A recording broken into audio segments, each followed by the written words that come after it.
WrestleMania Backlash.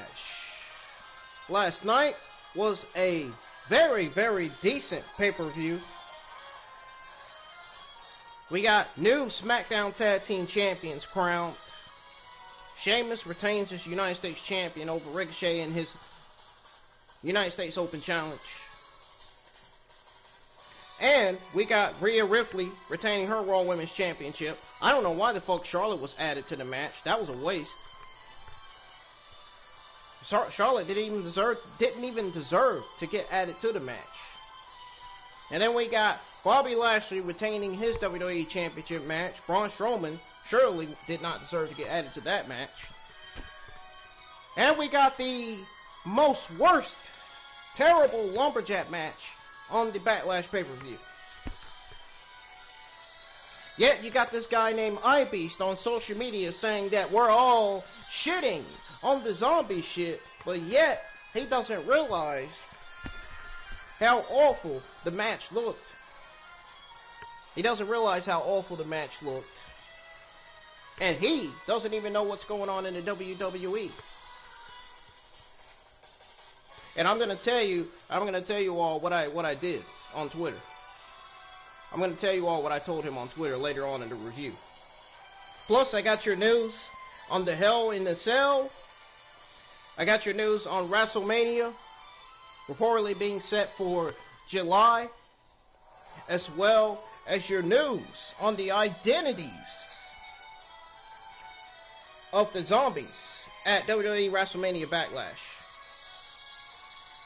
We're going to go over everything that went down on the show. We're going to go over the news. We're going to go over everything right here on my IWN Wrestling News and Gaming YouTube channel.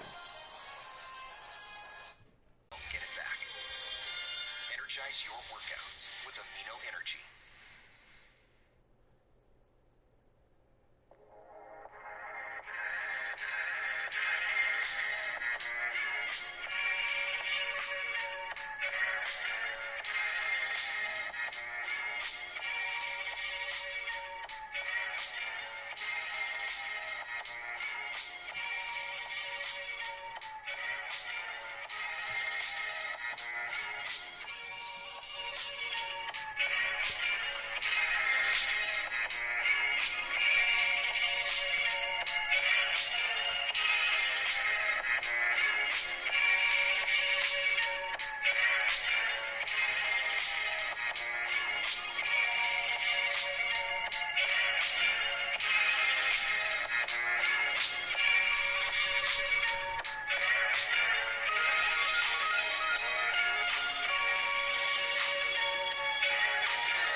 Ladies and gentlemen, welcome to my IWN Wrestling News and Gaming YouTube channel. Welcome back to the channel, folks. I am IWN's very own Brendan, and I am here live with your May the 17th, 2021 WWE Wrestlemania Backlash review.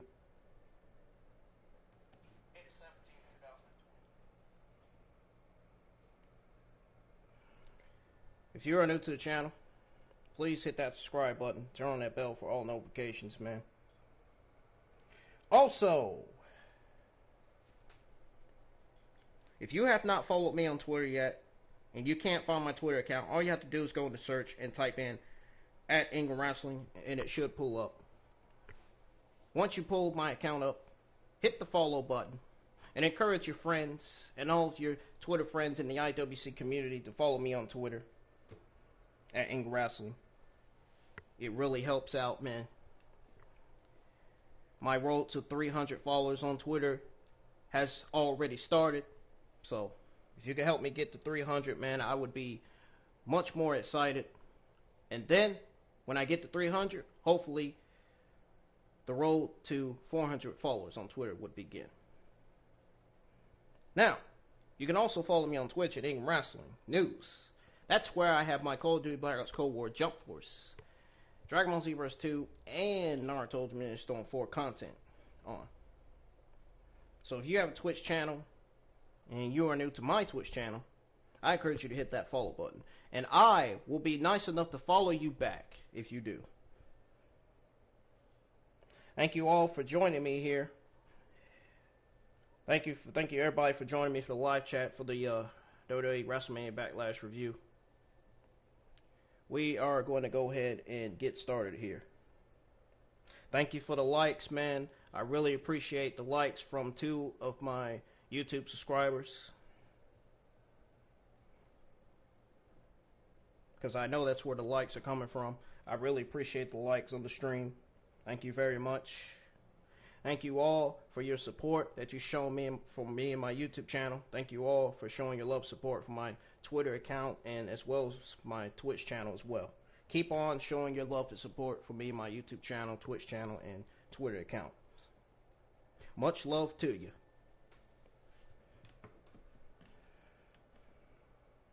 Now, seriously, we're going to go ahead and get started with the review this time. And I am going to mention what this iBeast Twitter account, this fucking Merc, said on Twitter.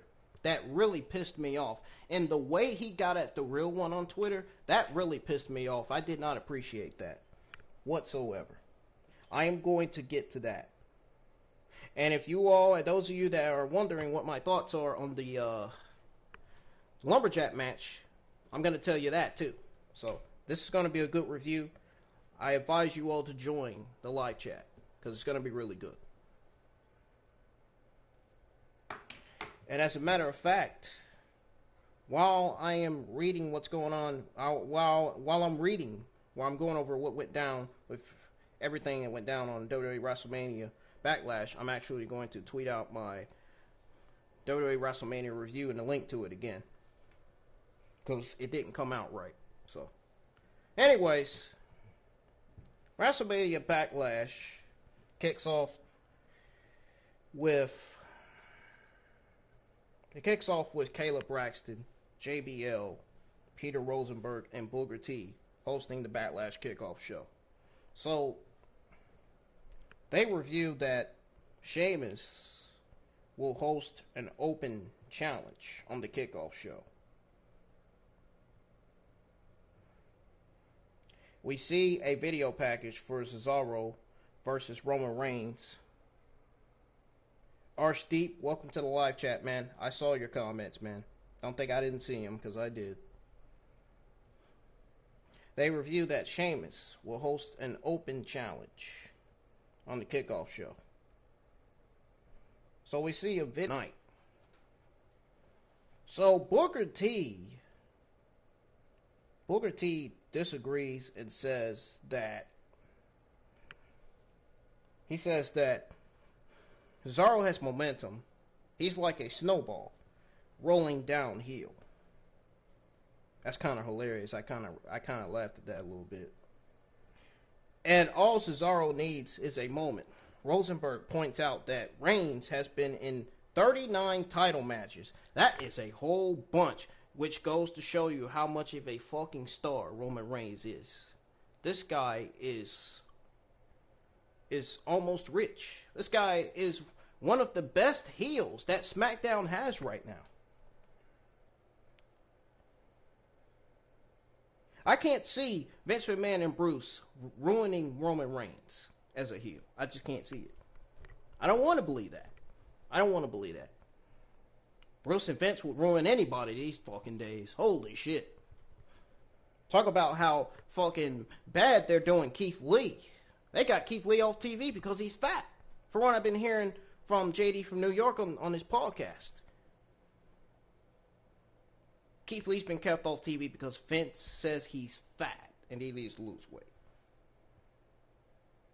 Folks, it doesn't matter who you use on TV as long as you use them right. What matters is bettering the shows. That's what matters, man. What matters is producing and writing the shows like how they're supposed to be produced and right. You know what I'm saying? It's all about giving the fans what they want to see, what they want to hear. It's not about Vince and Bruce giving the fans what Vince and Bruce wants to hear and what they see and what potential they see in female and male talents on the Raw and SmackDown roster. It's not about that shit, man. It's not about that. It's really not.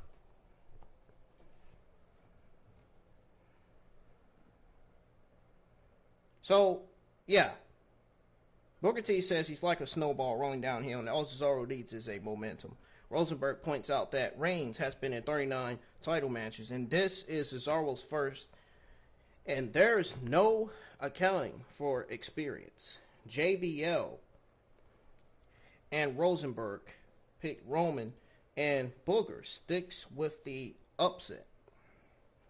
So we got Sonya Deville joining the panel to discuss Bianca Belaire versus Bayley, and she says Bayley has experience and she's a Grand Slam champion. Rightfully so. Bellaire is special. Booker says Bayley tried to steal from Bianca. Preparation is king, and he knows Bellaire is prepared, but you can't take Bayley lightly. JBL says Bianca Belaire is one of those special athletes who is raising the sport to a different level. Rosenberg says Bayley is the same. She's firing on all cylinders, and she just gets it. Booker agrees, and he says he wouldn't be surprised if Bayley won the belt back. Just like I wouldn't be surprised if Bayley won the belt back. Let's be honest. Bayley should be SmackDown Women's Champion right now, should she not? I mean, look at what all she's accomplished over the years. Look what she's accomplished as a babyface and a heel.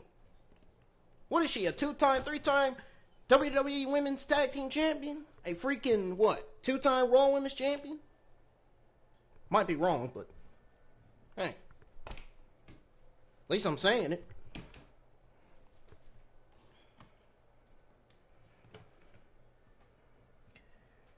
Bayley has accomplished, she has won every women's title. Even the NXT Women's Championship.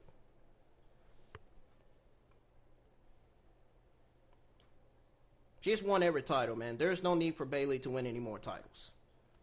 The only title she needs to win now is the SmackDown Women's Championship. But she deserves to be SmackDown Women's Championship right now. She deserves to be SmackDown Women's Champion right now. She really does. Bianca Belaire has potential to be a SmackDown Women's Champion. She really does. She really does. I hate to bring this up. I'm not bringing the Bianca Belaire fans down or nothing.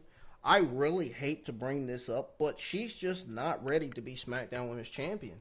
It's too early, man. Some reason it feels to me like it's too early for her to be SmackDown Women's Champion. I don't know why. I don't know why. It just feels that way. It just feels that way. The title looks good on her. Don't get me wrong. Her character is good. Her attitude's good. Her promos are good. It's just, it's not time for her to be SmackDown Women's Champion yet, man. It's really not. It's really not, man. Booker T says Bayley tried to steal from, well, she tried to steal from Bianca Belaire. Preparation is king, and he knows Bellaire is prepared. But you can't take Bayley lightly. JBL says Bianca Belaire is one of those special athletes who is raising the sport to a different level. Rosenberg says Bayley is the same. She's firing on all cylinders and she just gets it. Booker agrees and says he wouldn't be surprised if Bayley won the belt back. We got a video package for Asuka versus Charlotte Flair versus Rhea Ripley. Sonya Deville makes her case for why Charlotte Flair was placed in the match and says she deserves it. Rosenberg says it felt like Flair bullied Deville, and she denies it. So, basically, she runs the show. Deville says the locker room has an agenda against Charlotte, but it seems from jealousy, Sonya says, this is what she said, folks, listen to this. She says that the playing field is now fair, and people are talking about the match because of Charlotte. So that's apparently why. I don't believe that shit whatsoever. Bullshit. Dominic Mysterio is walking backstage when Rude and Ziggler stopped him. It won't let him walk past. Ziggler headbutts him and Rude beats him down in a corner. They slam a couch into him before officials come and make them leave. We got Sheamus versus Ricochet. This match was decent, man. If I was to grade this, I either get this a B or an A. I get this a B plus or an A minus. It was good. It was good, man. Ricochet finally got to be in a pay-per-view. It's great to see him in the pay-per-view. It really is. But it's not great to see Ricochet losing to Sheamus. Only for Sheamus to retain. It just doesn't feel right to see him losing to Sheamus like that. If I was WWE, I would have booked Ricochet to win that United States Championship, because Ricochet deserves a championship right now. He really does. He deserves better. He deserves so much better. Just like Matty Rakowski over on AEW deserves better. Just like Thunder Rosa, Jasmine and Lauren and Vervaxton over on AEW deserves better.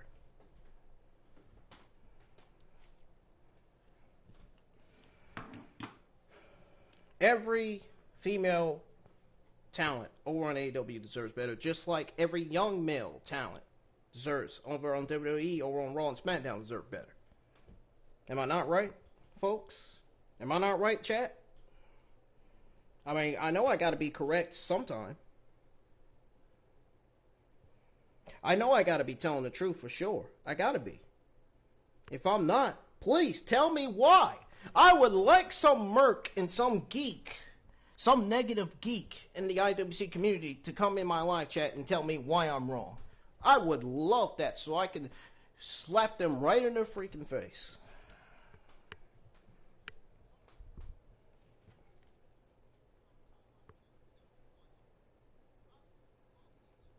So I can punch them right in the face and kick them right in their fucking nuts. And let them know how much of a fucking idiot they are. Seriously. Too many fucking negative people in the IWC community these days, man. You gotta watch yourselves, folks, on Twitter. I'm telling you. They will fucking piss you off in the heartbeat. For real. Sheamus versus Ricochet. Ricochet answers the open challenge and hits a drop kick right away. Ricochet lands a flying armbar and some kicks, but Sheamus catches one and drops him with a clothesline. Sheamus drills the back of Ricochet with forearms, then tosses him across the ring with a belly-to-belly. Sheamus ties him up in the ropes and hits the beats of the Bodron. I don't know what the fuck they call that shit. Sheamus gets on top of Ricochet and performs. Ricochet hits a jawbreaker and lands some punches, but Sheamus drops him with a kick. So then Sheamus lifts Ricochet, but the trousers like a child. Then clobbers him with a forearm. Ricochet lands a Pele kick, sort of like how AJ Styles does his. Almost. Ricochet kicks Sheamus from the corner and hits a springboard dropkick, then a springboard moonsault for a 2 count. Sheamus hits a knee to the face, but Ricochet counters with a backstabber. Ricochet goes to the apron for a springboard forward 50, but Sheamus kicks out. Ricochet heads up top and wants a splash, but Sheamus rolls away. Sheamus connects with another knee to the face for the win. And that was pretty much it. And I did tweet out my thoughts on every match that was booked for Backlash last night. Now, starting with my thoughts on Ricochet versus Sheamus. This match delivered for sure. As I said in the early review, decent pay-per-view, decent match between Sheamus and Ricochet. And honestly, other than the main event, it feels like the first time we've seen Ricochet in a long time. And so it was a little surprising to see him answer the challenge instead of Mansoor or Humberto. Now, the one and only hit every move with precision. And Sheamus, on the other hand, had a couple of sloppy moments that stood out. Other than that, well, this was a solid match that did little to advance everyone's storyline. And Ricochet attacked Sheamus after the match. He attacked Sheamus after the match, and then since he lost, he gained nothing out of it. And he might pursue the US title going forward. But WWE should have had him win the non-title encounter if that was the plan. It made no sense for him to lose. That shit was dumb as fuck. It really was. Those will show you how lazy WWE is, man, when it comes to creative, man. My God, these people lazy. People are so fucking mental, man. Seriously. Shit's so garbage. It would be great to see Ricochet get a renewed push, but it's hard to have faith in WWE. Vince and Bruce, when it has, failed to use him. Vince and Bruce have failed. Vince and Bruce have failed to use him. I don't know about WWE. Vince and Bruce have failed to use him properly so many times before. Just like they failed to use Aleister Black so many times. Oh, and just like they failed to use Mustafa Ali and Apollo Crews many times, right? Oh, and let's not forget Keith Lee, right? Oh, and what about Chelsea Green, right? Didn't forget about her either, did we? You didn't think I didn't forget about her. How about how Bray Wyatt was used and buried? How about that? The Fiend's run has been absolutely awful. Mind-blowing awful, man. They need to do something about Bray Wyatt, the Fiend Bray Wyatt, man. They need to use him right on TV, man. Because they're not.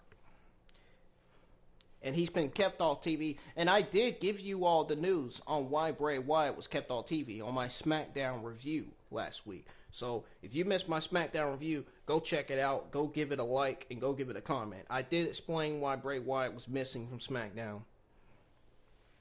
It was apparent that I guess he was still upset over the loss of Brody Lee from what I've been hearing. So that's what I've been hearing. That's why I think that's the whole reason why he was off television for weeks.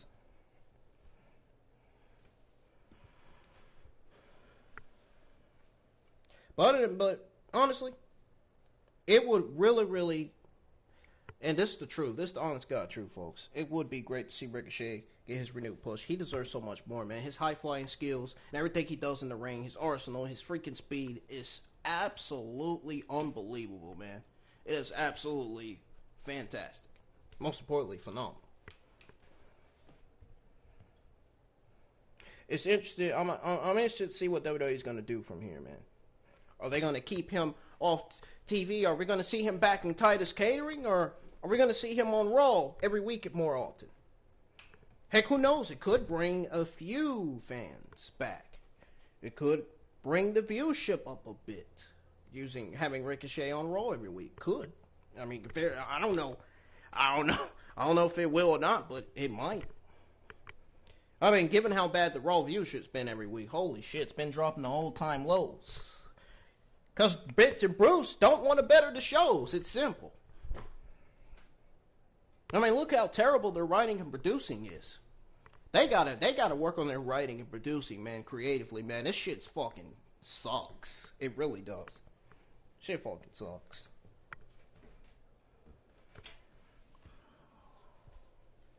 They gotta work on booking better matches and work on, bettering the talent's characters and all that shit, man. They gotta improve, man. They really do. All this garbage we've been getting every week, it's been so terrible. They need to better these Raw and Smackdown shows, man. Even NXT, man. Holy shit. It's been so terrible that nobody hasn't watched. Nobody's been watching. It's awful it was, man. It's awful these shows are every week.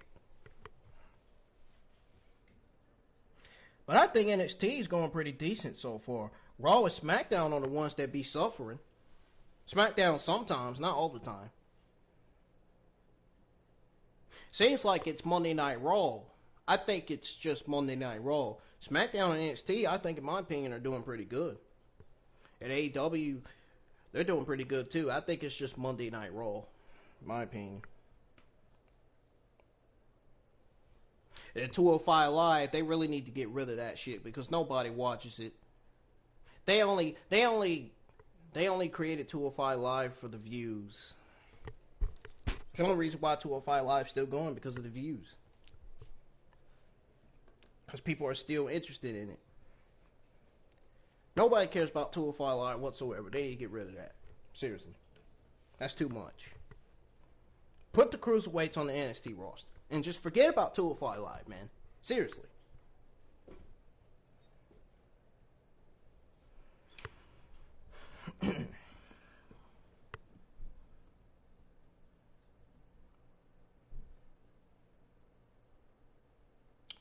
Anyways, folks.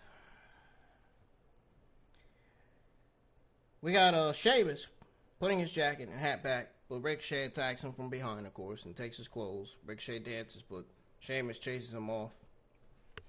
So, we got the final topic of the night, and that is triple threat for the WWE Championship. Oh, God. On this, I agree. Rosenberg agrees, but reminds everybody that Lashley doesn't have to get pinned to lose the title. So JBL says that's why the match is so exciting, because any of these guys can walk out with the title tonight. And that was it for the kickoff show. The main card started. Got WrestleMania Backlash. They're live for WrestleMania Backlash, and the show is opening with the Raw Women's Championship bout. How many of you did not like the fact that Charlotte Flair... How many of you in the chat didn't like the fact that Charlotte Flair was in the Raw Women's Championship match? Let me see those hands in the chat, man. I gotta see those hands in the chat. And let me see your comments and your thoughts on the Raw Women's Championship match at WrestleMania Backlash last night. I would like to see your thoughts. Please, everybody comment your thoughts and your comments in the chat. on the Raw Women's Championship match. Please and thank you. I would appreciate it. Really, really, really would appreciate it. Anyways, moving on. We got the Raw Women's Championship match. Asuka, Rhea Ripley, and Charlotte for the Raw Women's Championship. The match gets underway. And all three women are reluctant to engage. And Charlotte Flair leaves the ring because she's scared. She's a scaredy cat. That's why she left the ring in the first place. She's scared of Asuka. She's scared to get her ass beat by Asuka and Rhea Ripley because she know how dangerous they are in the ring. Acting like a heel, doing what a heel does, walks away from the ring, sort of like what Roman Reigns did. Sort of like what Roman Reigns does. But Asuka and Rhea Ripley go after her and chase her into the ring. So we got Asuka hitting a back fist and Rhea rolls Flair up, but Asuka breaks it. Flair rolls back out and Ripley clubs Asuka, who then kicks Charlotte from the apron with a hip attack. Asuka wants the Asuka lock, but that didn't do her any good because Charlotte rolls back out and Ripley clubs Asuka, who then knocks Charlotte from the apron with a hip attack. Asuka wants the Asuka lock, but Rhea rolls away, only to get caught with a hip attack in the corner. Asuka rolls outside and Charlotte grabs her with an exploder suplex on the floor. So once she grabs her with an exploder suplex on the floor, Charlotte gets back inside. She gets back inside and trades with Rhea. Then they talk trash to each other. Charlotte outsmarts Ripley and hits an exploder suplex. Then stomps her in the corner. So we got Flair moving to the apron and Asuka grabs her foot, allowing Rhea to drop kick her. Yes, she literally drop kicked her off. No kidding. I'm not making this up. Do I stutter? No. Ripley then knocks Asuka off with an enziguri, and she moves to the apron where Charlotte hits a chop block. So then we got Charlotte controlling Asuka in the ring, but almost gets caught with an armbar. So then we got Ripley returning to action with a bomb, and she takes Charlotte down with a snapmare and dropkick. Then a Northern Light suplex for a 2 count, which I was surprised to see her do. She hasn't done that in a long time. Asuka hits a pop-up knee to Ripley, then a head kick. Asuka builds a head of steam and takes Ripley down with a missile dropkick, but Asuka kicks her to the outside beside Rhea Ripley. Charlotte heads to the top rope and whips them both out with a moonsault on the floor. Yeah, that sounds deadly. Sounds real deadly, man. Charlotte goes back to the top rope. Ripley grabs her, and Asuka clubs up as well. And they hit a double superplex. All three women sit in the ring and trade punches. Charlotte counters Asuka and Ripley and drops them both with a chop block. Then hits both with natural selection and pins them both for a near fall. Charlotte drags them to the corner, then climbs the ropes and jumps for a moonsault, but both roll away. And then Asuka hits Charlotte and sends her out of the ring. Then Rhea grabs her, and then they exchange holds until Charlotte returns with a boot to Rhea Ripley. Charlotte takes Asuka down and tries to apply the figure four, but gets kicked into the turnbuckles. Flair is sent to the apron, and Asuka looks for the hip attack, but Charlotte is dropping her off the apron, then grabs Asuka for the riptide and the win. And that's pretty much it. That was it for that triple threat match. Now, I know you all wondering what my thoughts are. Well, here's my thoughts on this. The triple threat match had good aggression, a few high spots, and some great back and forth exchanges. I did say this on Twitter. So, if you want to go to Twitter and see it, you can go see it, because it's there. The tweet is there. They came up with some fun spots that involved all three superstars, too. All times, it generally felt like anyone could win. But we all know this would end with Ripley standing tall. She had just won the belt at WrestleMania, and WWE wasn't going to take it off of her so soon. Particularly aside, this was a fun opening match, even though Charlotte Flair did not deserve to get added to the match. That's just me. That's just me saying this. Asuka taking the pin means Charlotte will probably claim she deserves a rematch because she never lost. Yeah, blah, blah, blah, blah, blah. Typical Android thing from Charlotte Flair.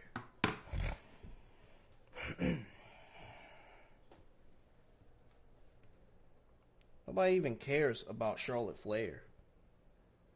She's the worst pro wrestler ever. Period.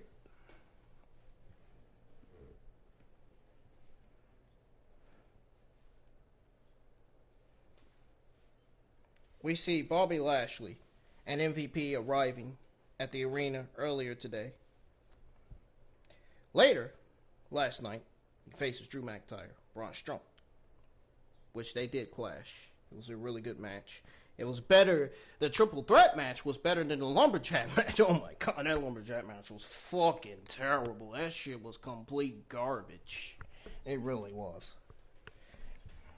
And I got a lot to say about that. And I got a lot to say about this Twitter account named iBeast, too. We're going to talk about that shit. Because I know everybody, I know all my Twitter followers saw the tweet, man. Saw me reply to iBeast's tweet.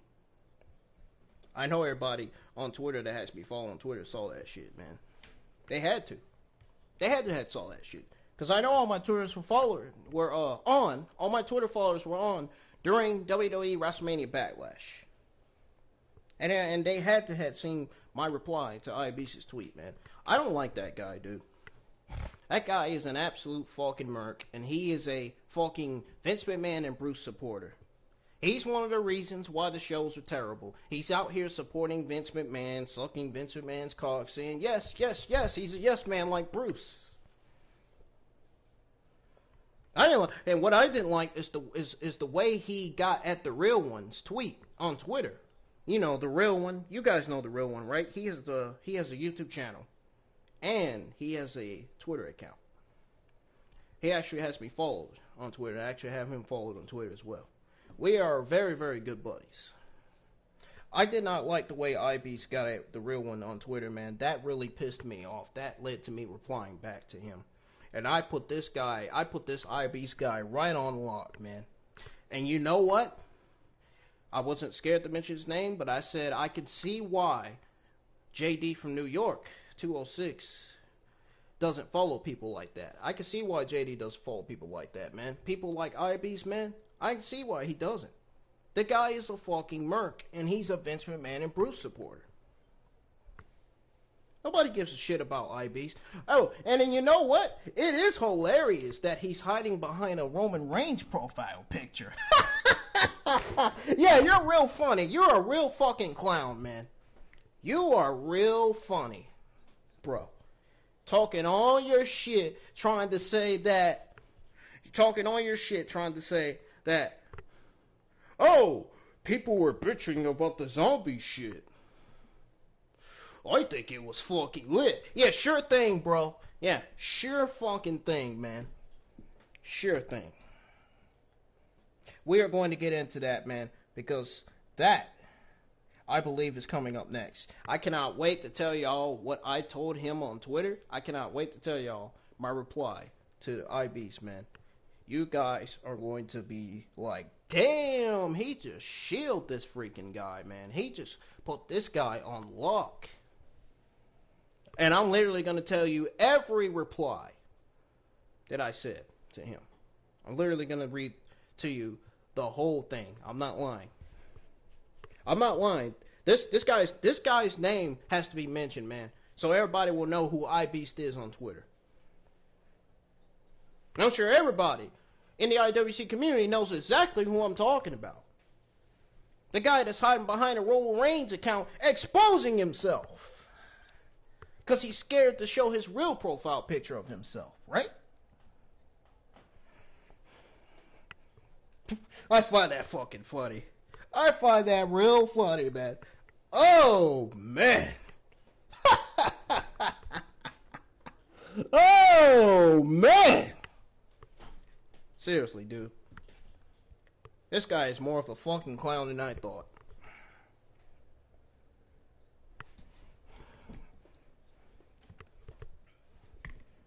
And we see Bobby Lashley and MVP arriving at the arena earlier.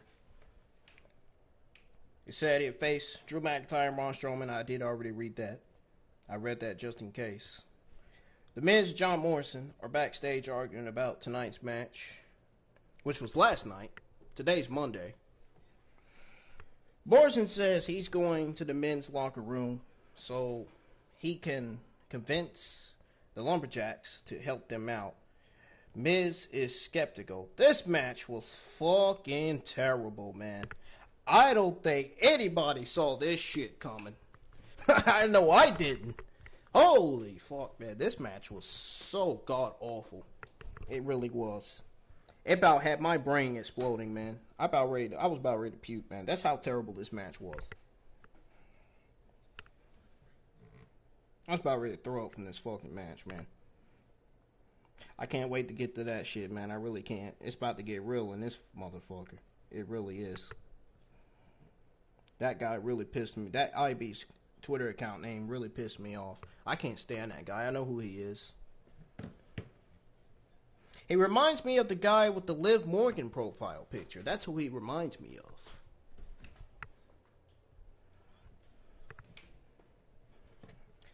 Anyways, we got the Smackdown Tag Team Championships, and I'm glad that this shit is over. I really hope this feud is over for good. I really do, because this feud is one of the most boringest feuds I have ever fucking watched on SmackDown television.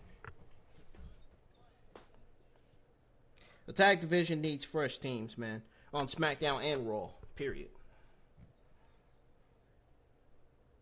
Because the tag divisions at this point are just limited right now.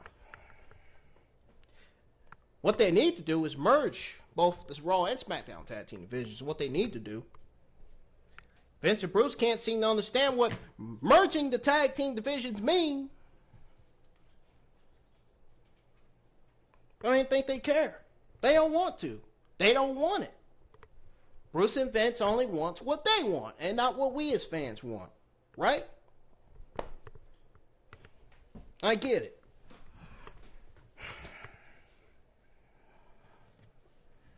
The Dirty Dawgs versus Rey Mysterio. This was a really, really good match, man. It was a really, really good match. I would much rather show this match than to show that freaking SmackDown Tag Team Championship match, really. We've already seen Rey Mysterio and Dominic versus Dolph Ziggler and Rude. I don't even understand why we got this again. Even though it delivered. I will say it delivered. Despite the fact that I got tired of watching it.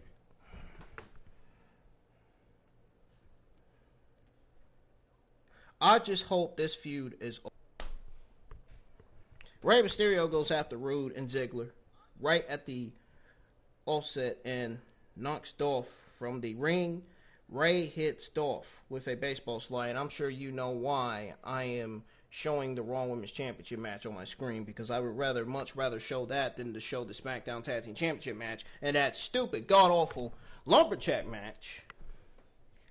Oh my god. Man. Oh, and even the SmackDown Tag Team Championship match was way better than the LumberJack match. I'll show you how fucking embarrassing the match was, man. They literally made Miz and Morrison and Damian Priest look like complete embarrassments out there, man, in that match. Holy shit. I mean that shit. I'm serious. They really did, literally. Literally made them look like embarrassments, man. So, anyways, Ray goes after Rude and Ziggler right at the offset and knocks Dolph from the ring. And then we got Ray hitting Dolph with a baseball slide. That was a very good baseball slide from Rey Mysterio. I will admit that. I'm not going to shit on that.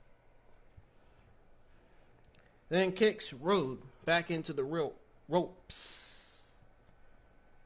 You know, the ropes. You know what ropes look like. Shouldn't have to tell you. Ropes and slides through his legs to splash Dolph on the floor. Now the Dawgs look to gain up on Rey Mysterio on the floor, but he manages to get back in the ring, and the match finally takes shape as Ziggler gets on the apron and Rude comes in as the legal man. We got Rude beating the crap out of Rey Mysterio. You know, I honestly feel bad for Rey Mysterio because of how short he is and how big Rude is. And connects with a big clothesline. Ziggler tags in and chokes Ray on the ropes before tagging Bobby again. So Rude hangs Ray in the tree wound and knocks him while Ziggler bends Ray's head. Dolph tags in as Ray rolls to the floor. I said takes. Oh my god, I don't even know what the fuck I was saying. Holy shit, man. Ziggler attacks the leg and brings Ray back inside so they can hit a facebuster, Famouser, for a near fall. Rude tags in and slides Ray out under the bottom rope, and Dolph super kicks him in mid-air. The referee counts, and Mysterio just makes it back inside at the count of 9. Mysterio rallies and sends Rude into the ring post, then does the same to Dolph in the opposite corner. Dominic Mysterio comes hobbling down to the ring, holding his ribs. Mysterio sees him and tells him to leave, but he doesn't. Ray drops Dolph on the middle rope and runs for the 619, but Rude jumps on the apron and Mysterio knocks him off. Ziggler hits a zigzag for a near fall. Rude comes back and drops Ray for a near fall. So then, he's getting frustrated after that. And Rude puts Ray on the shoulders and goes to the top rope, but Ray wriggles off and hits a bulldog. And Dominique gets the tag, and he knocks Ziggler off the apron. Then unloads on Rude, but gets caught with a spine buster. Ziggler tags in, and they hit a neckbreaker powerbomb for a near fall. So then Ray tags back in and hits a springboard senton to Rude that knocks Dolph from the apron. But Bobby hits a tilt-a-whirl backbreaker for a near fall. That was a huge tilt-a-whirl, by the way. Rude wants a powerbomb, but Ray hits a Hurricane Rana into the buckles. Then a 619 and tags Dominique. Ray slides through the ropes with a sunset bomb to Dolph into the barricade. Then Dominic comes off the top rope with a frog splash to Rude, and they win. Now my question is, if Dominic wanted to be in the match, then why did they have him come out? He should have been coming out with Rey Mysterio. What the hell is this shit, bro? You know what? That's probably so glad this feud's over with, man. That was so lazy to have Dominic come out at the last minute. You should have had Dominic come out Rey Mysterio. If you should have known that Dominic was wanting to compete. If he was not able to compete, then why was the Smackdown Tag Team title even booked on the pay-per-view to begin with? My goodness, man. This shit was creatively lazy. But it was a good damn match. But my God, if Dominic wanted to be in the match, why did you have him come out with Rey Mysterio when Rey Mysterio's music hit? You know Rey Mysterio music hit and his Titron comes up on the screen. Boyka, 619, Rey Mysterio comes out. Dominic should have came out with him. And we would have got the darn SmackDown Tag Team title match. We would have got the proper SmackDown Tag Team Championship match instead of getting their $30 versus Rey in a 2-on-1 handicap match. Come on, man. That is a bunch of garbage right there. Seriously. That is a bunch of fucking garbage, man. Swear to God it is.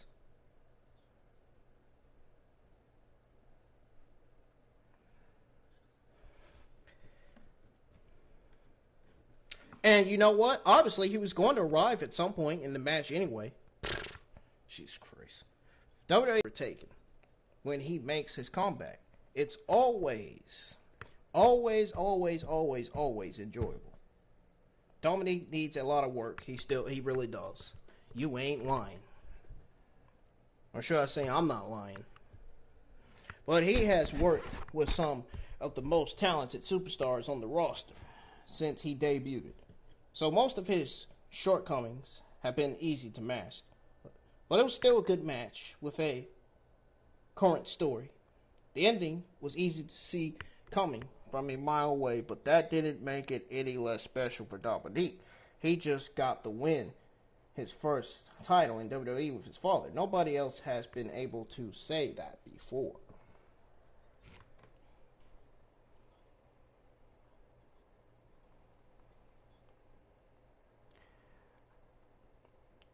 I would have had Dominic come out with Rey Mysterio, man. I would have not had Dominic wait until the last minute to come out. That shit was so stupid to me.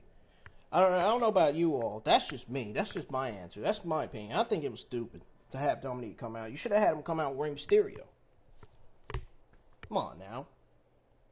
Jesus Christ. Why didn't you get the fans what they want? They want to see Dominic and Mysterio come out together. Why did you give them what they want? Oh, because you're creatively lazy. Right. Okay. I'm going to pretend like I didn't see that happen.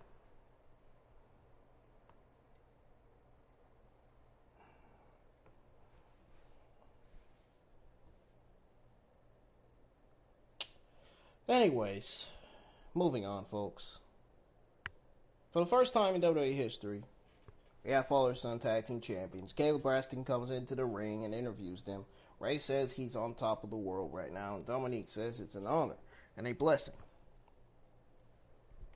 Yeah, it would have been an honor and blessing if Dominic Mysterio would have came out at the same time. It would have had the proper SmackDown tag match. That would have been a blessing. Instead of having Dominic come out at the last minute. John Morrison is backstage, and he approaches the men's locker room, but instead it's full of zombies. Morrison runs away with the zombies and leave the room. This shit had everybody so fucking angry, and rightfully so. I don't blame them. I was angry too myself. This shit was so terrible, this match. It seems like the zombies will be the LumberJacks in that match to promote Batista's new movie. Honestly, can I just say, who fucking cares? Really, who cares? Who gives a shit? Nobody cares, dude. Everybody, the only thing that legitimately The only thing that everybody legitimately cared and wanted to see was Roman Reigns versus Cesaro. The only thing everybody wanted to see. Because Roman Reigns is the best heel in WWE, in all of WWE, man. And all of World Wrestling Sports Entertainment, man. The only thing everybody legitimately cared, and that's the only thing they wanted to see. Jimmy Uso walks into Roman's dressing room and he confronts Jay, trying to get him to see sense. But Roman walks up and he wishes him well and walks off.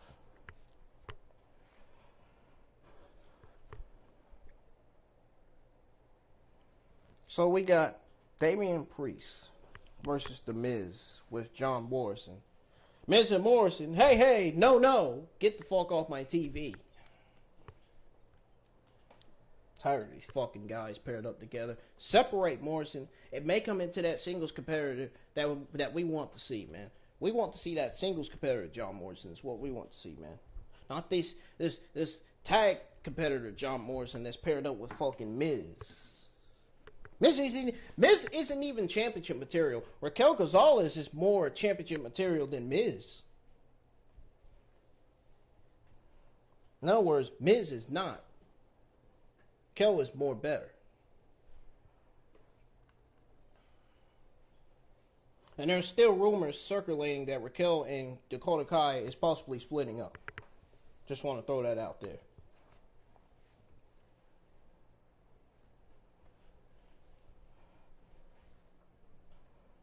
So yes, the LumberJacks are zombies, and the fans have disappeared and been replaced with an apocalyptic city. Miz knocks Priest to the apron right away, but he flies through the ropes.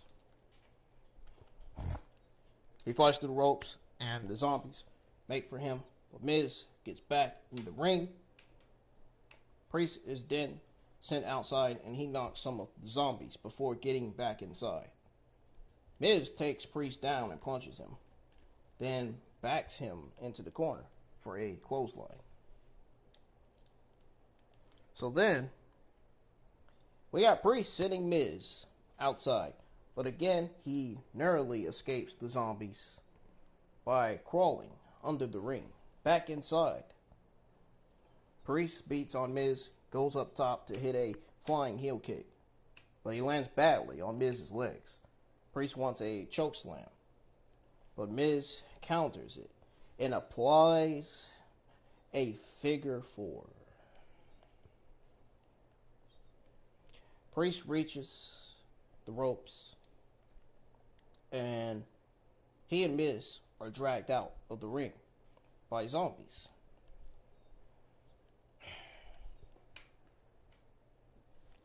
Miz and Priest fight the zombies at ringside. When you know it's zombies in it, that's how you know this match was terrible, man. Holy shit. Both get back inside, and Damian hits a Falcon Arrow for a near fall. Morrison returns. Morrison returns to action, to the apron, and tries to hit Priest, but gets punches. And so that's all he got, punches, right? Is that all he's gonna get? This match wasn't action-packed. It's not a match you would want to watch on television. This match is the type of match that you would want to take your TV and just fucking throw it out the window.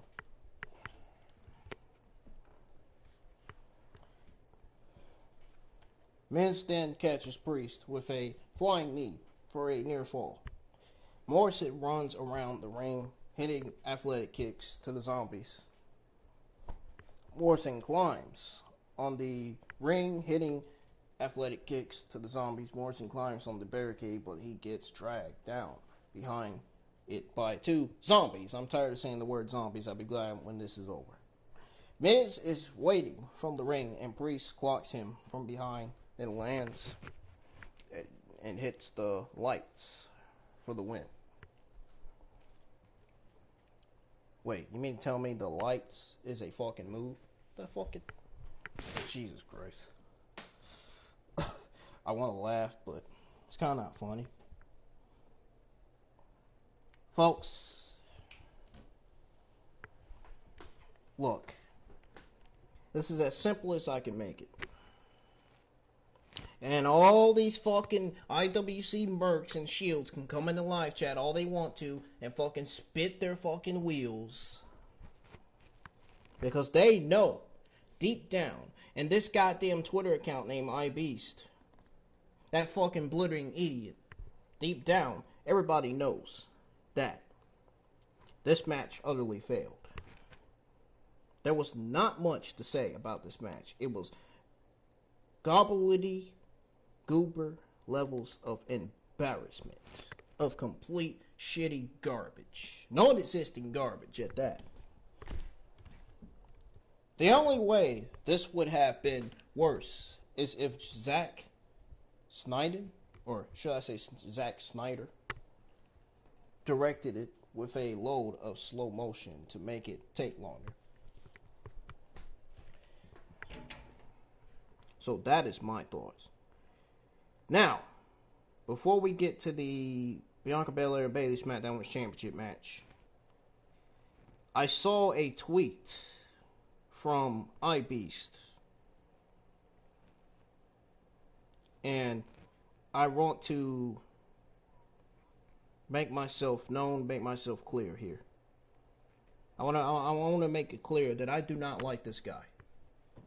I do not like his Twitter account. I wish he would delete his Twitter account, and I wish he would go the fuck away from Twitter.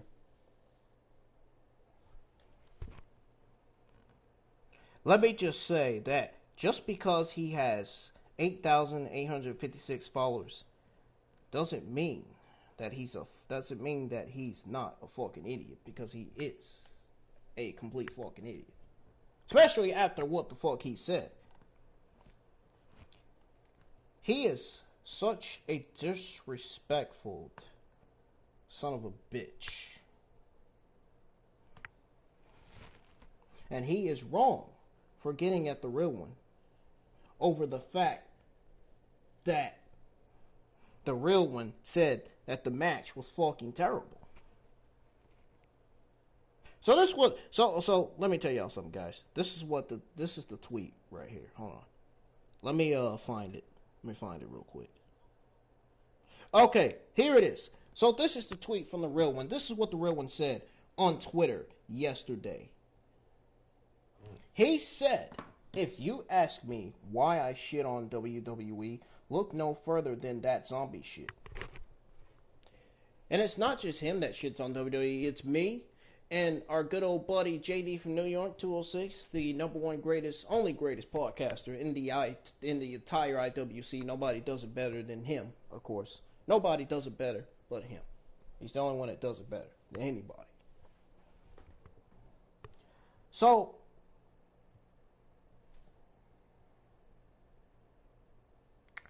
and don't forget, I'm inspired by JD too. So, you know, when the real one tweeted out and said, "If you ask me why I shit on WWE, look no further than that zombie shit," that's when I saw a tweet from iBeast saying that, "Laugh my ass out, you all bitching about the zombie shit, wow, that was lit as fuck." So this is my reply. This is who I replied to him. This is what I replied to him and said. I said, and who are you? And yeah, who are you to say that this LumberJack match was not bad? And if any of you in this tweet think that the LumberJack match was great, you are complete fucking blithering idiots. You guys are complete fucking idiots if you believe that LumberJack match was not bad. If you think it was great. And you know what? It's hilarious, iBeast, because you are hiding behind a Roman Reigns profile that's probably not even yours. I mean, the only reason why you were bitching because you're a Vince McMahon and Bruce supporter. Let's be honest, are you not? You're You're a Vince McMahon and Bruce supporter, and you're a complete fucking clown. Am I right? I mean, you are. You know you are a complete fucking idiot, dude. You know you are. For what you said. You know you're a complete fucking idiot, dude.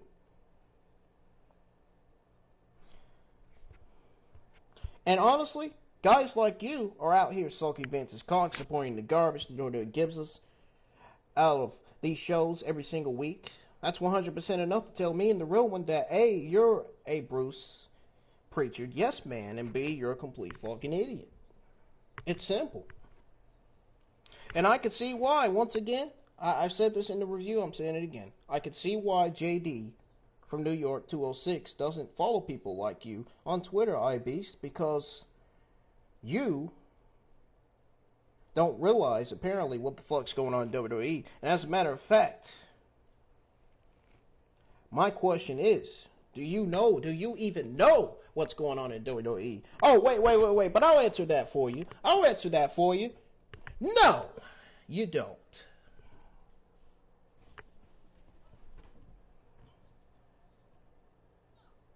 And I'm not done with this guy. I still got a bone to pick with this guy. I'm not done with him yet. I got a lot more to say. Got a lot more to say than you all think. Seriously. This shit pissed me the fuck off the way he commented on the real one's tweet and said, we're bitching about... There's a reason why we're bitching. There's a reason why we're bitching about the LumberJack match. A, Miz and Morrison and Damian Priest were looking like complete embarrassments out there in the ring. Damian Priest and Miz out there looking like complete embarrassments. And B, the match utterly, miserably failed. It's that simple.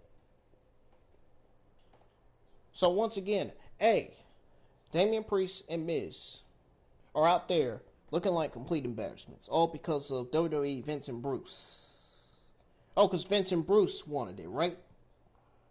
Right?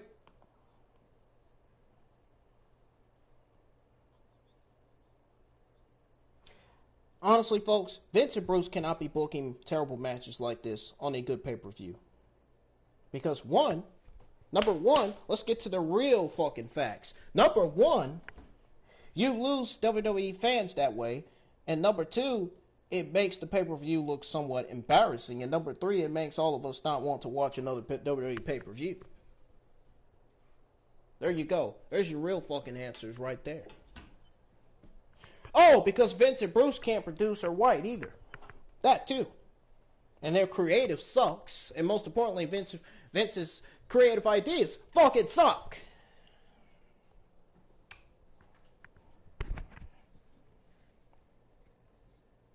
Now you fucking mercs and geeks see why most of us in the IWC, including me, JD, and the real one, and some of the rest of us in IWC shit on WWE, man. Because of matches like this, dude. Matches like this. You cannot book matches like this on a good pay-per-view. Do you not know what the fuck you're doing to this pay-per-view? You're booking matches like this? Come on, WWE Vince and Bruce. You guys gotta do better than this, man. And I don't even know why Hell in a Cell pay-per-view was booked on June the 20th. We're going to talk about that. We're going to go over that news at the end of the review. Once again, I do have some news on Hell in a Cell and Money in the Bank, as well as your news on the identities of the zombies. Anyways, folks. So, after the match, Priest jumps on the top rope to avoid the zombies coming into the ring. He escapes, but the zombies crawl over Miz. So, we got Priest then shooting an arrow to the big screen above the ring. And just in case you didn't know, yet an army of the dead appears and moves over what appears to be Jey Uso is walking backstage, but Jimmy stops him and asks him where he's going. So Jimmy says he's doing Roman's dirty work again. So maybe the locker room door should read Roman Reigns' and his bitch. Whoa. Whoa. Whoa there, Jimmy. Whoa there, Jimmy Uso. I want to be around you saying that. Jey throws his water bottle in fury.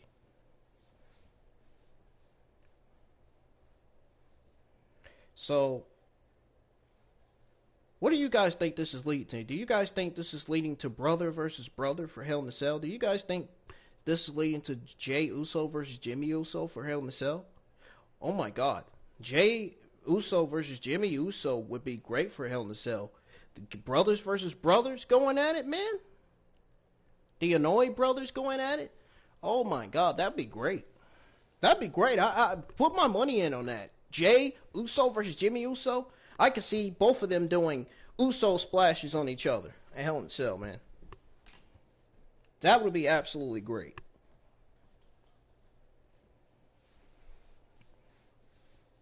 Most importantly, Roman Reigns versus Seth Rollins versus Cesaro for Hell in a Cell would be great. Put my money on that. And I would put my money on Aleister Black versus Roman Reigns as well. Seeing that Aleister Black's being built up for something. He's apparently going to be in a feud with someone, but who is he going to be in the feud with? All these magnets, man. It makes me wonder why he's getting all these magnets on Smackdown every Friday night. You know what I'm saying? So,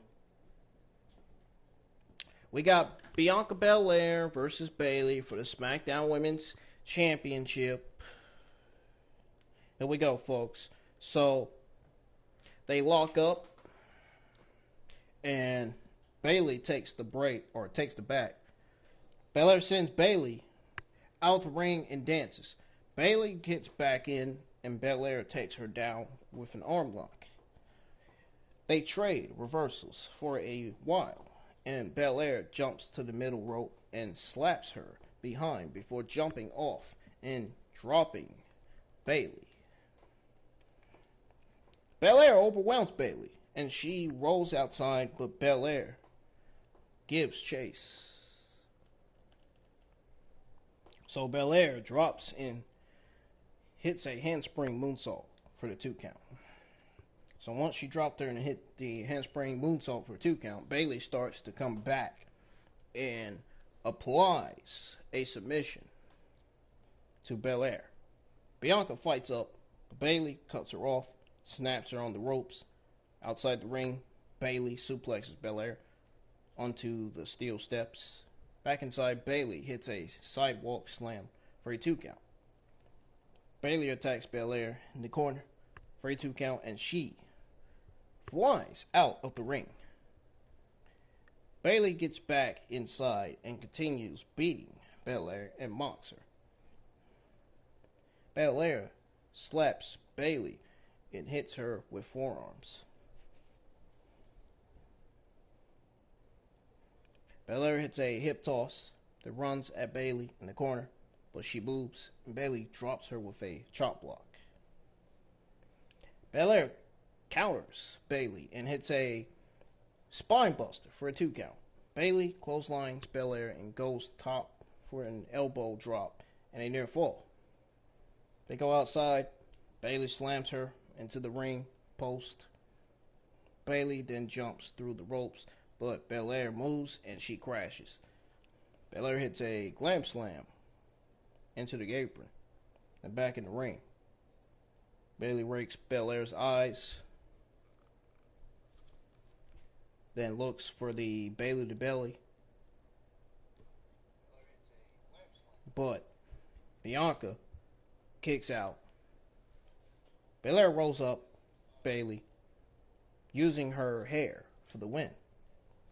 And just like that, Belaire retains her SmackDown Women's Championship over Bayley.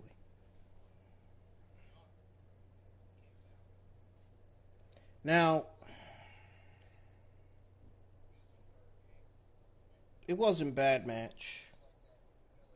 But I will say that Bayley has long been one of the most consistent performers on the roster. And this match was another example of why she will always be around the title scene. Bellaire is an outstanding performer, but she still has a couple of things to work on. This bout highlighted how Bayley's experience made her the smoother superstar. You could see the EST struggle in a couple spots where she looked uncomfortable. Despite those minor critics, these two brought out the best. They brought out the best in each other. And this is the first of what will probably be many encounters between Bayley and Bellaire. So they should only get better from here.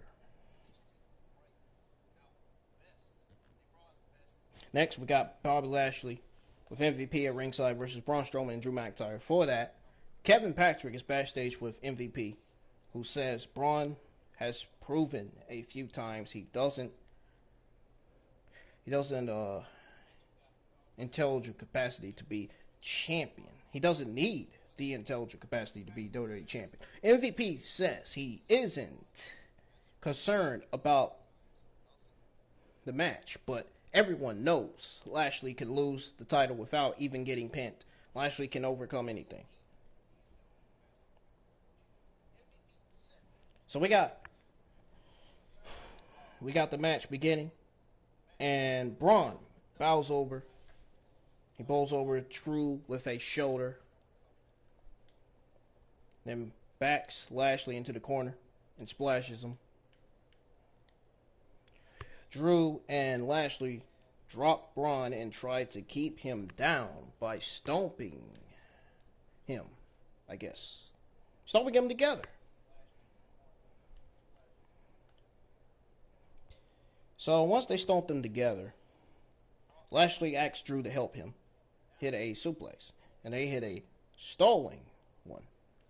That was a stalling one. I mean, it makes you want to say, man, look at the power of Bobby Lashley and Drew McIntyre. You know what I mean?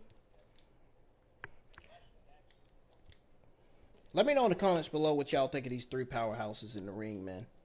Hands, and McIntyre hits a belly to belly that sends Bobby outside. Lashley drags McIntyre out and slams him into the barricade. Then Strowman hits a rolling senton off the apron into both men. So then, Braun Strowman shoves Drew into the barricade.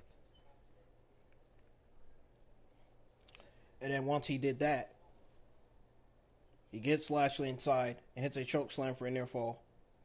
McIntyre jumps on both with a flying crossbody, then catches Lashley with a belly to belly. McIntyre goes up top and hits a flying axe handle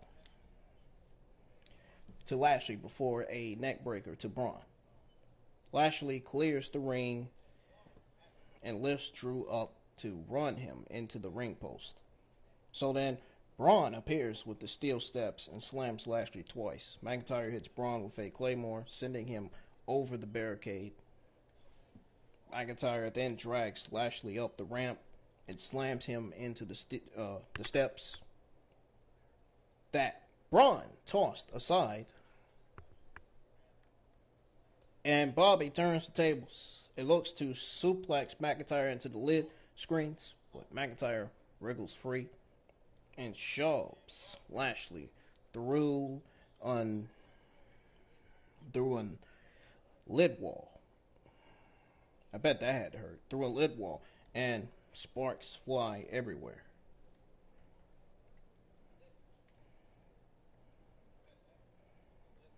So McIntyre slowly gets up to look for Lashley, but he's not there. Then Braun Strowman attacks Drew.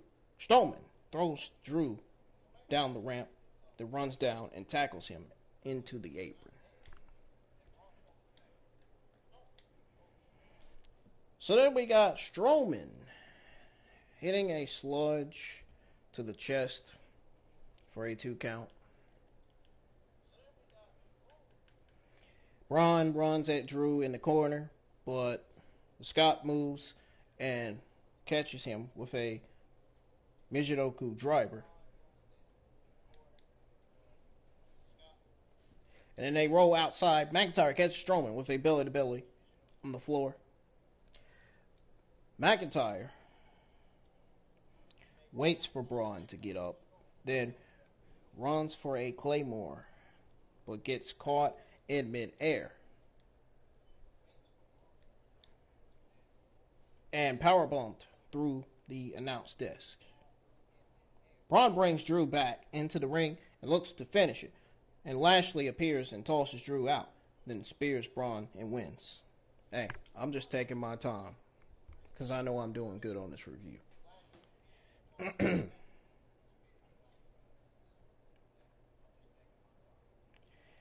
My thoughts on this match, triple threat match. I did say this on Twitter as well. This my thoughts on it. Calling this a car crash of a match would have been an understatement. Now, this was a multi-vehicle pileup that never seemed to step. It was awesome.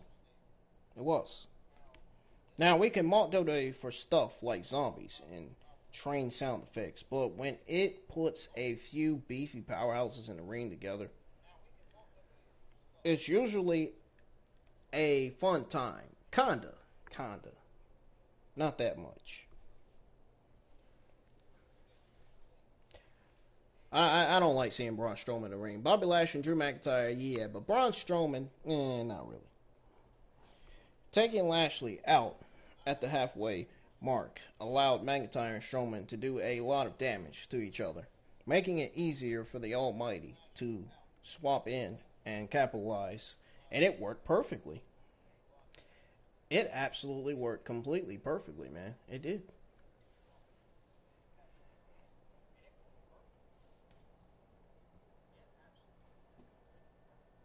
So, we get a commercial break for Hell in a Cell, which will take place on June the 20th. I don't know why. Now, let me know in the chats and in the comments below what you think the matches will be, folks. Please let me know below. I really want to know from you guys. I really do. So we got the Universal Championship match. We got Roman Reigns versus Cesaro. I think that's what everybody wants to see on the screen, and I'm going to give it to you, because I want to see it myself.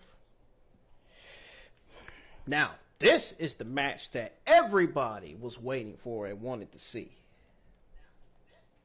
This right here is a main event caliber match right here, man. It's a WrestleMania caliber match. It really is.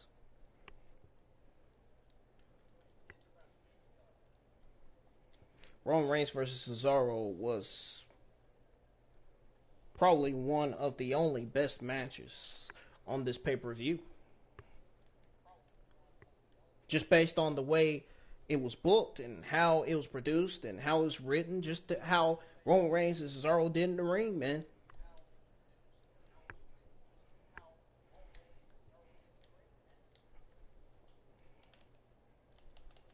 It was really great, man.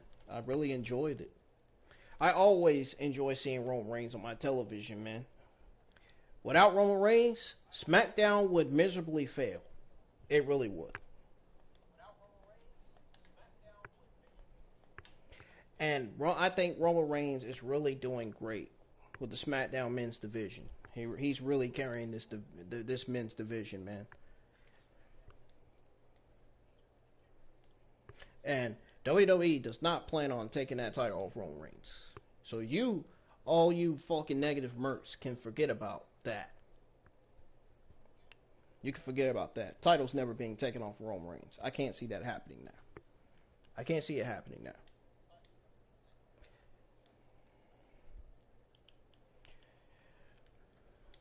As long as he wins, as long as he keeps winning, he'll have the Universal Champion.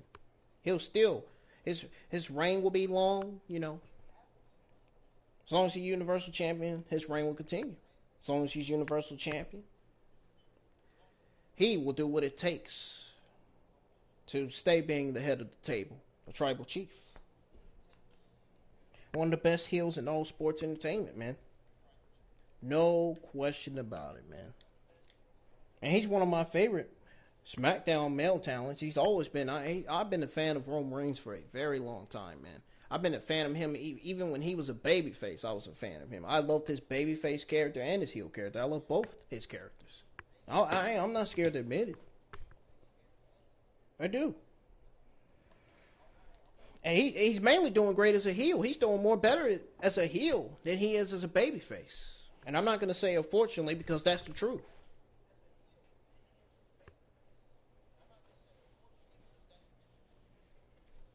So the main event gets on the way. They lock up, but break apart.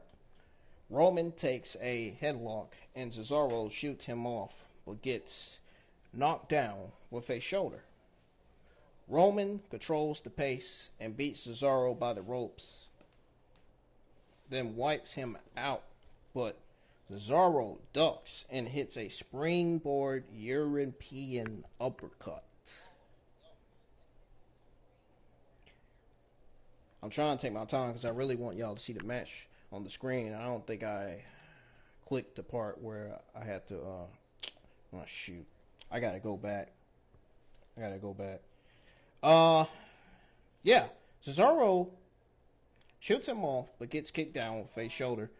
Rowan controls the pace, and Cesaro, he beats Cesaro by the ropes, of course. That's what he did. Then whips him. But Cesaro ducks and hits a springboard European uppercut. Cesaro wants the swing, but problem is Roman Reigns grabbed the ropes and rolls outside. So then Roman tosses Cesaro out of the ring. He tosses Cesaro out the ring, and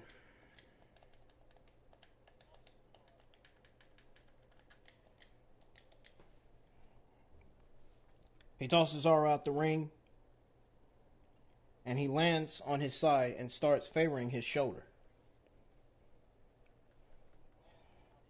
Cesaro slowly gets back inside. Roman Reigns tosses him into the ring post.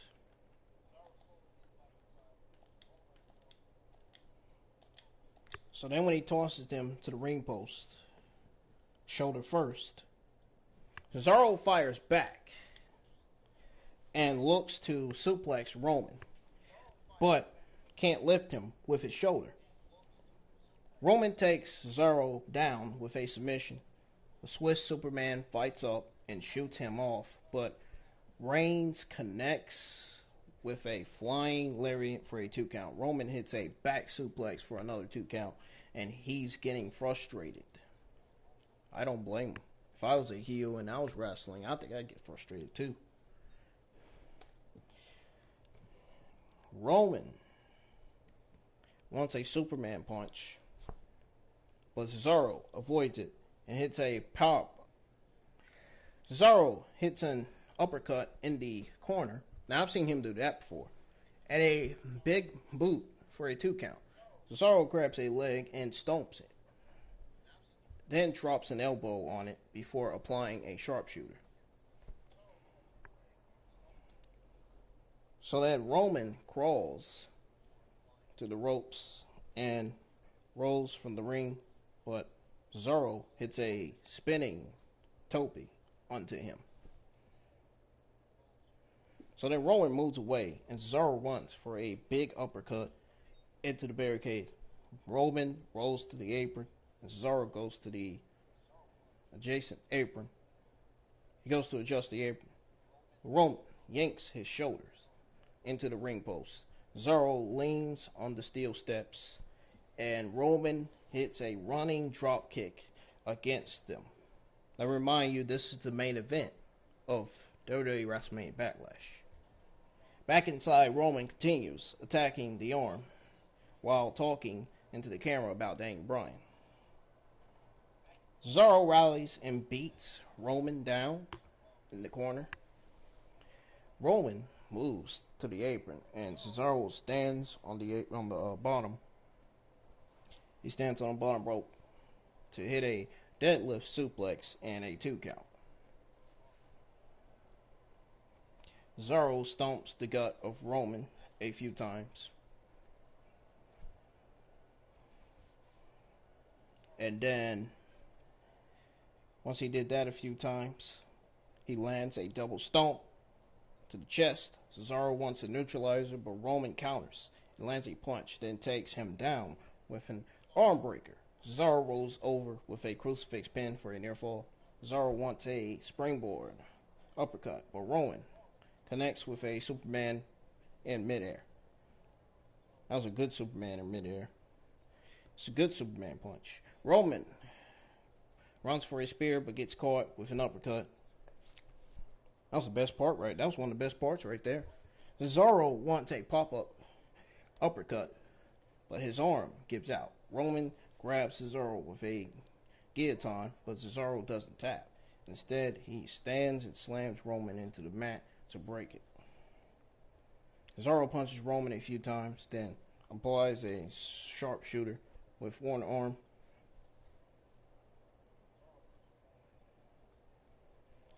Roman looks to grab the ropes, but Cesaro transitions into a crossface.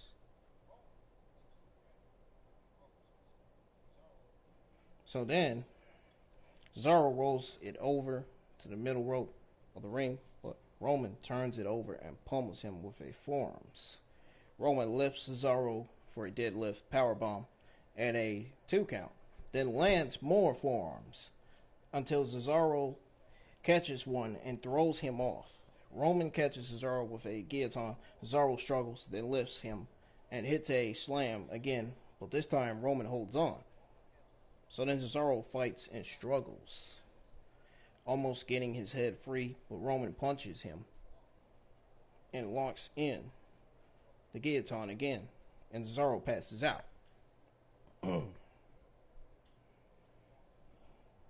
So after the match, Jey Uso comes down with the Hawaiian address and puts it over Roman's head. Jey then turns his attention to Cesaro and drops him with a super kick. Jey beats on Cesaro, then goes to the top rope. But out comes Seth Rollins. Seth gets in and stands face to face with Roman, then laughs and he attacks Cesaro as well. Rollins beats Cesaro out the ring and hits him with a steel chair a few times. Rollins puts Cesaro's arm inside a chair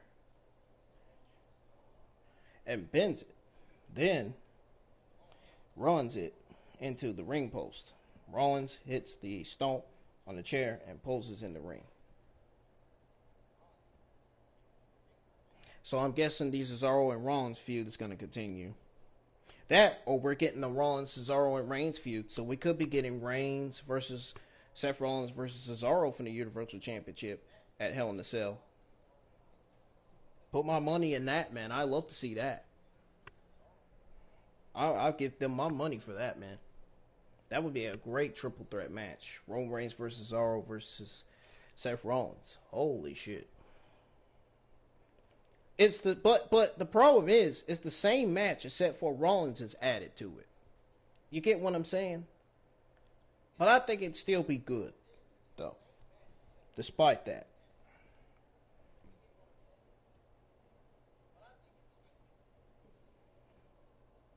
So Seth Rollins poses in the ring, and that was it. It went off air after that.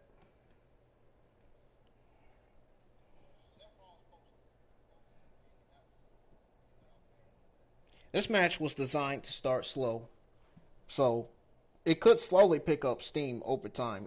They did an excellent job pacing themselves between the moments of chaos, both Roman and Cesaro. Now, as always, Roman Reigns carried himself like a star. He has presence about him that makes every match and segment he is in free important. Even with all of Cesaro's power, experience, he still felt like an underdog compared to the tribal chief. They told a great story and looked damn good doing it. Power, technical prowess, and good character work drove this performance to be the best of the night, man. Other than that zombie stuff, Backlash proved to be a good pay-per-view. Even if the entire card was predictable, the action made up for it. It really did. Now, let's move on to the news that I have, folks. Let's start with the news of the identities of the zombies at WWE Wrestlemania Backlash. So, WWE brought zombies into WrestleMania Backlash. This was a cross-promotional effort with Zack Snyder's Army of the Dead film, starring Batista. Those zombies were obviously pro wrestlers because a few of them took bumps. Now, according to Fightful Select, Sean Rossaph over Fightful Select, those zombies were WWE Performance Center wrestlers. Some of those names, including Joey Gacy, Daniel Vidot, and Kyle Bloom.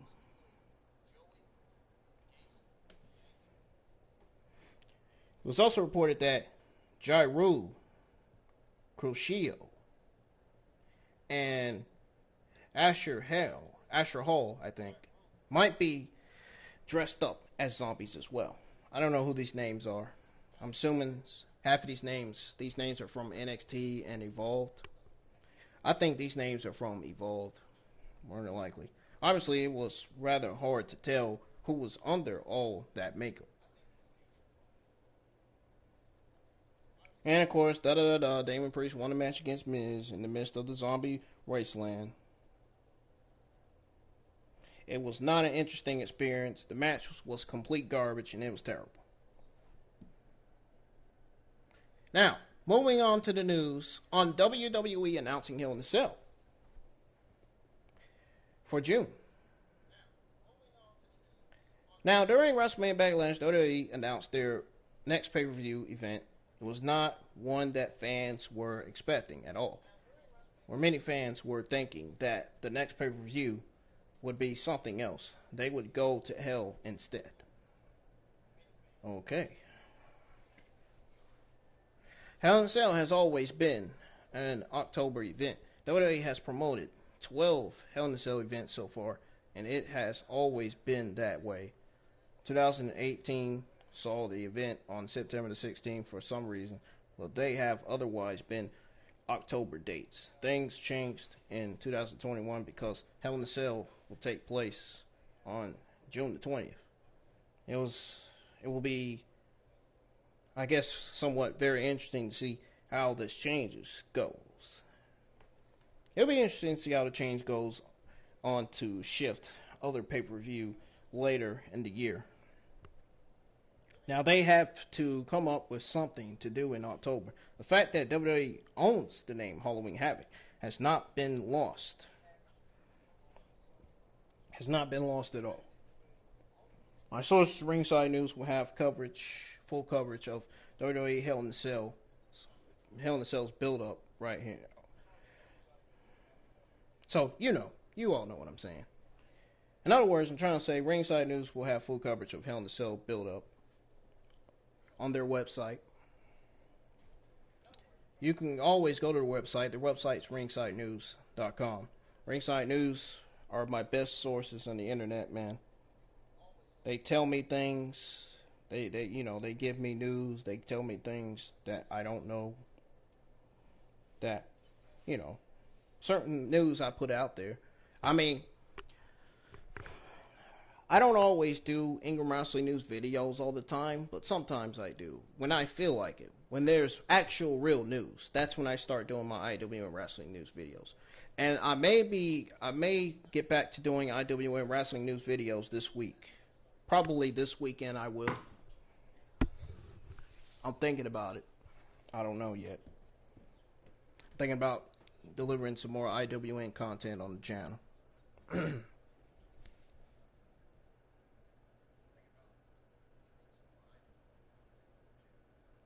Now, guys, Let me know in the comments below or in the live chat, what do you think about Hell in a Cell in June? Now, let's move on to some more news. I have some news on WWE Money in the Bank, reportedly set for July with live fans. Now, is this a good thing to have live fans? Of course. Why would anybody think it'd be a bad thing to have live fans? Especially if you're vaccinated, it'd be good to have live fans. I still don't trust that vaccine stuff. I really don't. I still don't trust it. After hearing what JD said about it, and after hearing what some of the people on the internet said about it, dude, I don't trust that vaccine, man. There's no way I'm taking that crap. As long as I'm wearing the mask, man, I will be fine. I will be fine. WWE surprised everyone when they announced that Hell in a Cell, an event usually saved for October, is taking place in June. Money in the Bank was thought to be the next pay-per-view. Some fans were upset and afraid that Money in the Bank isn't coming this year. Really? Wow. Well, that's their loss if they're upset that Money in the Bank isn't coming this year. If it isn't coming, it's coming. If it is, it is. I mean, you can't stop WWE from what they're doing, you know what I mean? But if there's something inappropriate or something bad on WWE television, you need to at least report it to WWE, tell WWE about it. Which, you know, they probably ain't gonna do a damn thing about it, just like they ain't did a damn thing about that Velveteen Dream thing.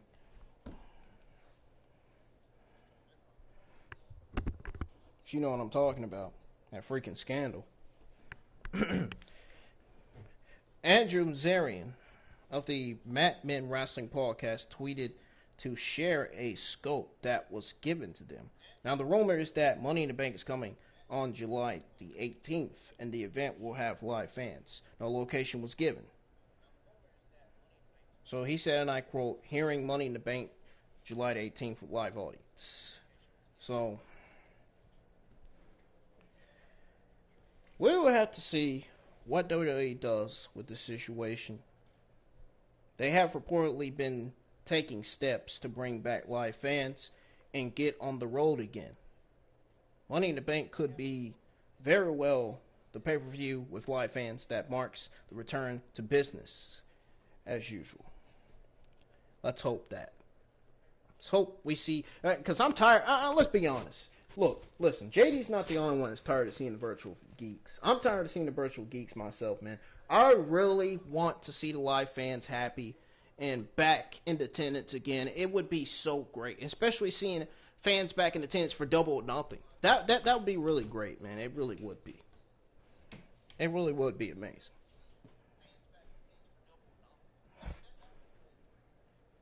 It would be. It really would. Do you know how hyped and excited those fans will be for Double or Nothing and for Money in the Bank?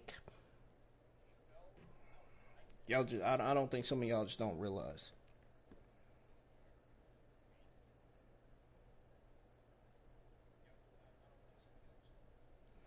So there is some news on Keith Lee that I'm going to go over. I got some more news, folks. More news. I got news on Keith Lee and some news on Charlotte Flair's Cruella de Vil inspired WrestleMania Backlash gear, causing big reaction. I got some news on that. And that's pretty much it. That's pretty much going to be it, folks. Oh, and Nia Jax claimed that she and Shayna Baszler were robbed of women's titles by the referee. Man, get the fuck out of here. Do you think anybody cares what Nia Jax had to say about that shit? No. Absolutely no. Oh, and I got some news on Natalia Markova. Recent WWE Performance Center tryout attendee set for AEW debut. And I actually replied to her tweet, and she actually gave me a reply back. I got thank you, Natalia, for your sweet kindness reply on Twitter. I really appreciate that.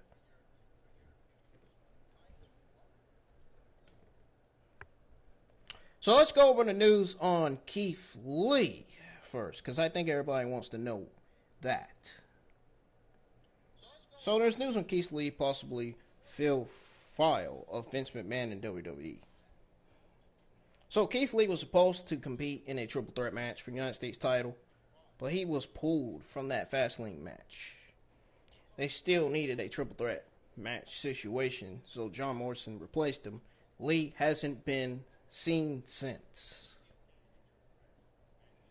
So Lee said that he promises to tell his story in time. This situation is surrounded in mystery as people close to him aren't talking. He isn't injured, but Keith Lee isn't on Raw. Mike Johnson shared some thoughts about Keith Lee during PW Insider Elite Audio. He also stated that it is possible, by the way things have been getting back into him, that Lee could have fell foul of Vince McMahon. Something is going on and nobody's talking. Yeah, I wonder why nobody's talking. Oh man, this company is so dumb, man. I wonder why nobody's talking, man. And anybody in the chat knows why nobody's talking? So I damn sure don't have a clue. Hope it ain't got nothing to do with the fact that Keith Lee's fat. It ain't got nothing to do with that. Keith Lee's fat and Vince McMahon wants him to lose weight. That's just wrong, man. You can't be saying that as chairman, man. You can't be saying that to somebody like that. That is so sad. It goes to show you how picky Vince McMahon is about talent. It really does. You can't be saying that shit. I'm trying not to laugh. It's not funny. You can't be saying that crap, man. That's just fucking straight up 100% wrong.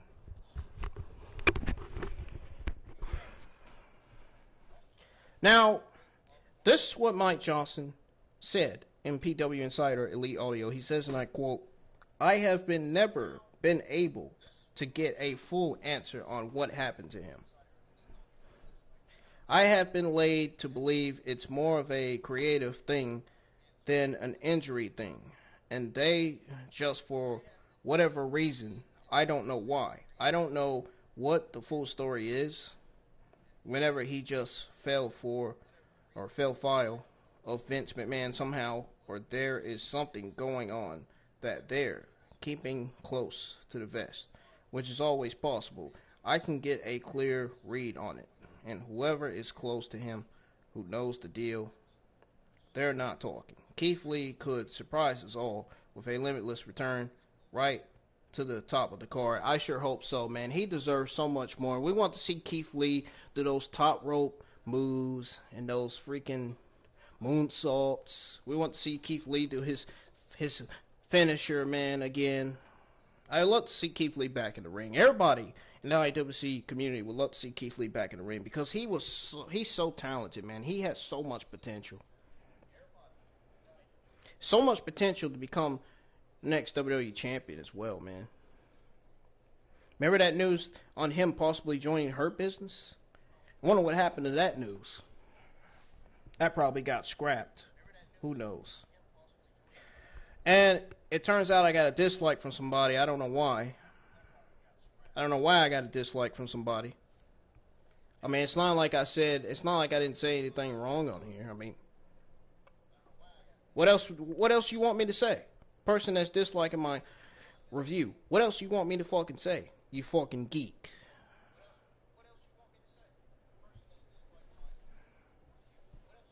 Goes to show you, we still got more YouTube haters lurking around YouTube. Tell you, man, it never fails.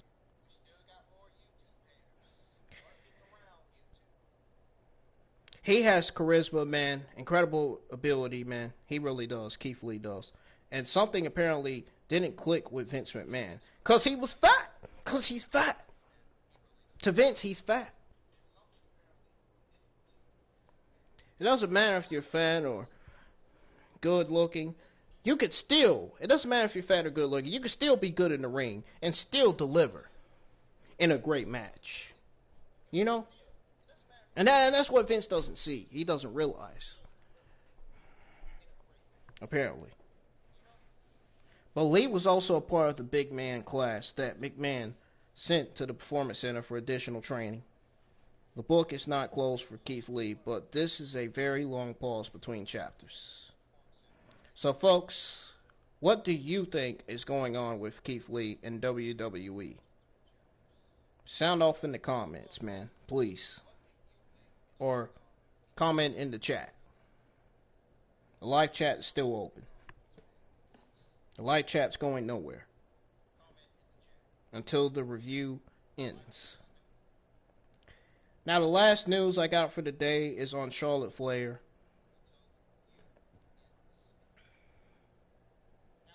Now, normally I don't deliver news on Charlotte Flair because I really don't care, but here I am giving out the news anyway. Charlotte Flair was a part of the opening match during WrestleMania Backlash. The Queen was in a triple threat match against Rhea, Ripley, and Asuka, but she was dressed like a true villain.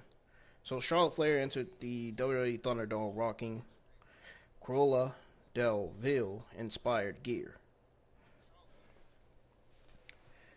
This was not lost on fans at all. Many of them dug the look, and the others saw this as 100% appropriate. Flair was the recent center of controversy. She liked a controversial tweet from Gil Goddard, and she later apologized for it, calling it an accident. Charlotte Flair, with these Cruella vibes, though, well played. One fan commented, "Fuck Cruella, Charlotte. All I see are dimensions, pills on fake tits," said another, less positive fan. Wow. Man, those fans can sure express their feelings on the talent, man. That's one thing about these fans. I tell you. Social media is crazy, folks. Be careful. We'll have to see what Disney villain Charlotte Flair pays tribute to next. Rocking with the Cruella gear was certainly a topical choice. Folks, that is all the news I got coming out of Backlash. And this is going to do it for your May the 17th, 2021 Backlash review. If you enjoyed the WWE Wrestlemania Backlash review, please hit the like button. I would appreciate it. Please hit the like button and tell me why you liked this WWE WrestleMania Backlash review. And if you didn't like it, please hit the dislike button and explain to me why you disliked this WrestleMania Backlash review. And tell me why you didn't like it. Please, I'd like to know. I'd like to know from some fucking negative merc and IWC geek. I would love to see a comment from a negative merc and geek saying that, "Oh, I didn't like this Backlash review because you were fucking slow and you were a fucking asshole." I can't wait to get those comments. Can't hardly wait. So I can shut them down real quick. But folks, I'm getting out of here, man. I hope you enjoyed your time here with me in the live chat for the WWE WrestleMania Backlash review. I'm getting out of here. I'm actually going to tweet out the link to the review so everybody will be able to check it out. All of my Twitter followers I know will give this WrestleMania review a like because they usually are in the chat for my reviews. They enjoy my reviews. Unlike the YouTube haters. So, you know what I mean. You guys know what I mean. Justin knows what I mean. Evan knows what I mean. Everybody, all my Twitter followers, even Drippin' Dragon knows what I mean by these YouTube user haters. They all know what I mean. So, folks, got a few announcements to make, man.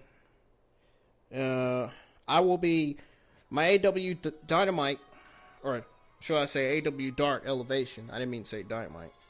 My AW Dynamite review will be live this Wednesday night, though. But